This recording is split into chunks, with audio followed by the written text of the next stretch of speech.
amma a wancan lokacin fa inda sun tozartar da kai, inda ta je ta dauke ka ta jefa ka cikin shadda da ta zo yi maka wanka ta shaƙe ka minti 5 kawai ya isa, da za ta baka cikin ruwan wanka ta kulla bayan minti 10 ta dawo. ko kun fahimta jama'a? wa qur rabbi irhamhuma kama rabbayani saghira.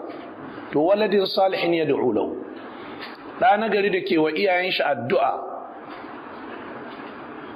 tana amfanar da duk wanda ya bar da nagari. don haka jama'a ku yi kokarin ƴaƴanku su zama nagari don su amfani kansu, su amfane ku, su amfani al'umma, sannan su bar al'umma su ci gaba.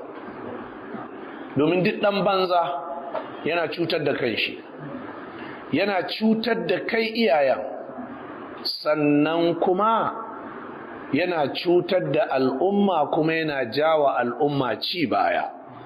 yanzu waɗannan 'ya'ya da suke bi suna datse wayar lantarki, waɗancan da suke bi suke zare sandunan famfo, waɗancan da suke bi suke sace janaretocin mutane, waɗancan da suke zuwa suke fasa gidaje, suke zuwa suke barna,